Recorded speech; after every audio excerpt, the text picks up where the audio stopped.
Hello everyone, my name is Ali Haider. क्या आपका partner, boss या एक्स अपने ईगो से आपको कंट्रोल करता है? आज मैं आपको 3 साइकोलॉजिकल वेपन्स बताने वाला हूं जो नार्सिसिस्ट का ईगो बिना कुछ बोले, बिना कुछ कहे उसको क्रश करके रख देंगे। डॉक्टर रमानी, जो कि नार्सिसिस्टिक अब्यूज पर वर्ल्ड टॉप एक्सपर्ट्स में से एक है, उनके मुताबिक नार्सिसिस्ट का सबसे बड़ा वीकनेस उनका ईगो होता है।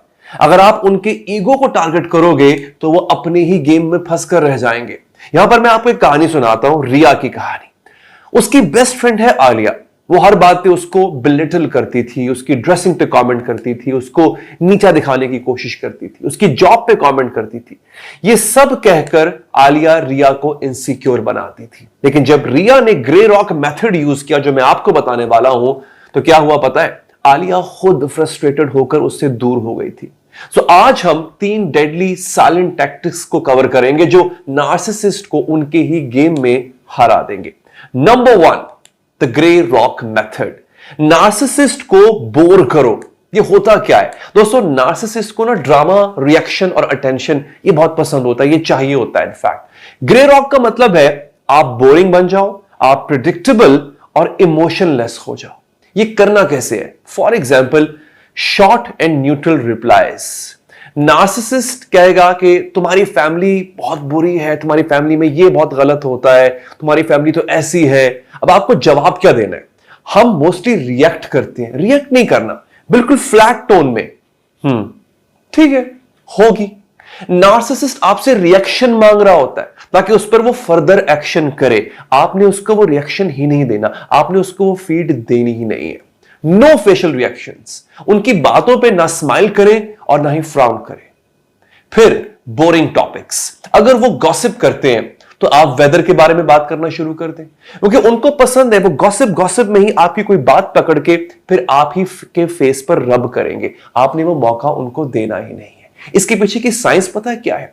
नार्सिसिस्ट डोपामिन के लिए रिएक्शंस पे डिपेंड करते हैं। हार्वर्ड की स्टडी के मुताबिक ये साबित हुआ था कि जो नार्सिसिस्ट होता है उसको हर वक्त डोपामिन चाहिए होता है और आपका रिएक्शन उनको डोपामिन देता है।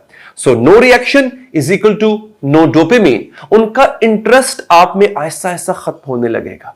अब हम आते हैं अगेन रियल लाइफ एग्जांपल पे। रिया ने जब 3 हफ्ते तक आलिया को बोरिंग रिप्लाईज दिए, आलिया ने खुद से बात करना कम कर दिया था। अब आता है नंबर 2, द रिवर्स डिस्कार्ड। उनसे उनका पावर वापस लेना। ये बड़ा इंटरेस्टिंग है। होता क्या है? नार्सिसिस्ट जो है वो कंट्रोल के लिए ये भी कह देते हैं कि आई माइट लीव यू, और ये भी कह देते हैं कि मैं तुम्हें छोड़ दूंगा। ये भी कह देंगे कि यू नो व्हाट, तुम अब मेरे काबिल नहीं रही हो।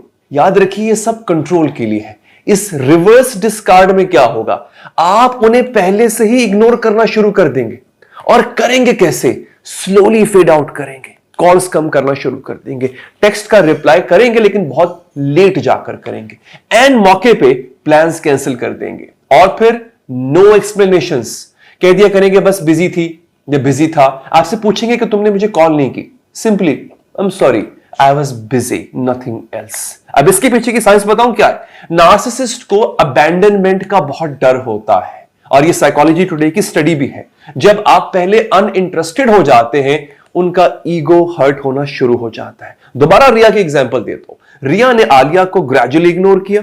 1 महीने में आलिया खुद तुम मुझे क्यों इग्नोर कर रही हो यहां पर आ गई। नार्सिसिस्ट पहले ये नहीं कहता था, आपको कहना पड़ता था नार्सिसिस्ट को कि प्लीज मुझे इग्नोर मत करना। अब वो कह रहा है आपको कि तुमने मुझे क्यों इग्नोर किया। Number 3, the success mirror. उनकी जेलसी को ट्रिगर करें। नार्सिसिस्ट अपने से सक्सेसफुल लोगों को नफरत करते। आप अपनी अचीवमेंट्स को और ज्यादा हाईलाइट करें उनके सामने, उनके ईगो को हर्ट होगा। सोशल मीडिया पर silent bragging, just got promoted, tag नहीं करें उनको, लिख दें आप बेस्ट वेकेशन एवर, पिक्स लगाएं लेकिन उनके बगैर। अब रियल लाइफ में उनके सामने अपने नए स्किल्स का जिक्र करें, नए स्किल्स एक्वायर करें और ब्रैग करें। कल मैंने कोडिंग सीख ली, tell them about these things and you will see their facial expressions change. They will not like it. अगर स्माइल भी करेंगे तो बहुत फेक सी स्माइल होगी। Narcissist can not tolerate other people's success, और ये स्टडी है जर्नल ऑफ पर्सनालिटी डिसऑर्डर्स की। आपकी सक्सेस उन्हें इंफीरियर फील करवाती है, कम फील करवाती है। दोबारा रिया की तरफ आता हूं। जब रिया ने अपनी नई जॉब का जिक्र किया, आलिया ने कहा कि तुम्हारी कंपनी में तो सब ही बहुत ही छोटे से लोग काम करते हैं। इस तरह का कमेंट दिया। क्या था? जेलसी बहुत क्लियर थी। नार्सिसिस्ट को दोस्तों खुद फ्रस्ट्रेटेड होकर दूर होना होगा। 1 हफ्ता, 2 हफ्ता वो ज्यादा अटेंशन देने की आपको कोशिश करेगा, वो आपको लव बॉम्ब भी करेगा। फिर 3 से 4 हफ्तों में वो गुस्सा होकर दिखाएगा आपको कहेगा कि तुम बदल गई हो या तुम बदल गए हो, और 1 महीने में वो खुद दूर हो जाएगा क्योंकि आप उनकी लाइफ के लिए या उनके लिए बोरिंग हो चुके हो। डॉक्टर रमानी का गोल्डन रूल है, नार्सिसिस्ट को इग्नोर करना उनकी सबसे बड़ी सजा है। तो कब तक यह करना होगा? 3 से 6 महीने। नार्सिसिस्ट फुली तौर पे आपके लिए गिव अप कर देता है। 6 महीने से आगे आप अपनी लाइफ में मूव ऑन कर चुके होते। तो दोस्तों, अगर आपको और इस तरह की डीप स्ट्रेटजी सीखनी है तो चैनल को भी सब्सक्राइब कीजिए, क्योंकि यह चैनल आपकी जिंदगी भी बदल सकता है। How to make a narcissist regret losing you, ये मेरा अगला वीडियो आ रहा है, इसका इंतजार कीजिएगा। अपना ख्याल रखिए। Take care, bye bye.